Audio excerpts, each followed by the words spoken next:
Well, the buying and selling of human organs hit home for Americans when the FBI recently arrested a New York man for trying to broker a kidney. But a CNN investigation shows that the organ trade, it's big business around the world. Drew Griffin of CNN's Special Investigations Unit, he's joining us. And Drew, it seems like Israel may be a point where all of this meets. Yeah, it certainly is a crossroads, but this is happening all across the world, Suzanne, where desperate patients seek body parts from desperate people who are willing to sell them. In this Tel Aviv hospital room, you can see just how desperate some Israelis are for kidneys. Ricky Shay's mother is nearly unresponsive, blind. Her diabetes slowly killing her. She's been on a national kidney waiting list for years. Sitting beside her, Shay's father, Yechezkel, also a diabetic, who decided not to wait for a kidney of his own and took matters into his own hands.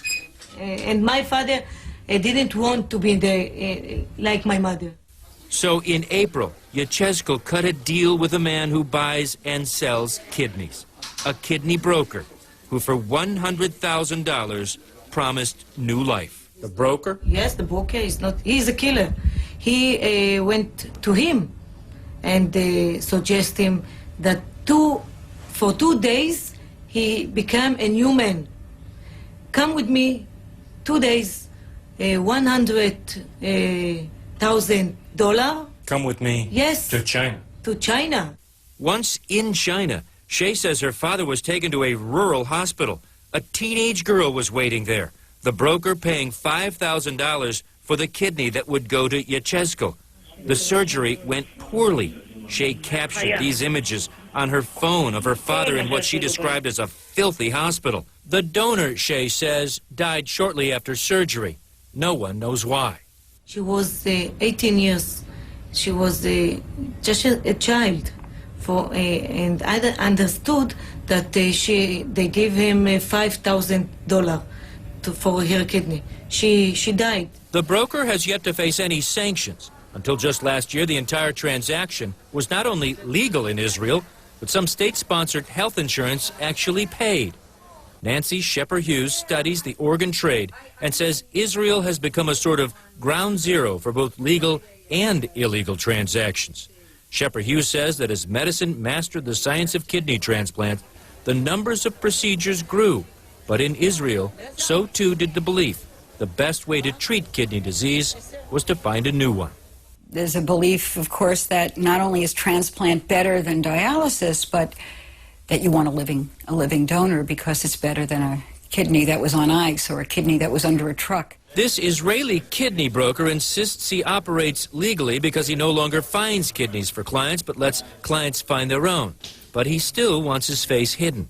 He says Israelis have a phrase that they don't like to, quote, weaken their own.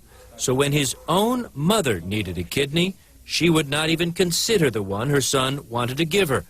Your mother, you said, she wouldn't dare take a kidney from her son. Yes. But she would take a kidney from a person she will never know in China. Yes. What's so strange about that? It says that the rich person has more of a right to their health and their life than the poor person. This is reality. This is how it happens. His experience finding a kidney for his mom in China was so easy. He went into the business himself, making $5,000 a deal. He says he has arranged for nearly 220 transplants, profiting more than $1 million. The new Israeli law banning brokering of kidneys has made it trickier, but says if a patient arrives at his door with a donor claiming to be a relative, he can easily send them overseas, no questions asked. Are they really relatives? I don't know. I don't care. I will deal with that. And in Israel, relatives are relatively easy to find, especially when you have poor immigrants recently arrived in quick need of cash and patients willing to pay. Brokers can have these newly acquainted family members on an operating table anywhere in the world within weeks. Ricky Shay says in the search for a new kidney, her father lost $100,000 of borrowed money, his pride, and like his donor, is now losing his life. His new kidney is failing. my family is breaking. The family is breaking, but Shay says she has no doubt the organ broker is still in business. Suzanne, the Israeli Health Ministry tells us police there have launched several investigations now into the illegal brokering in body parts, specifically kidneys. But those who study this organ trading say the desperation that drives it on both sides makes it extremely difficult, if not impossible, to stop. Thank you, Drew. Unbelievable story. Thank you.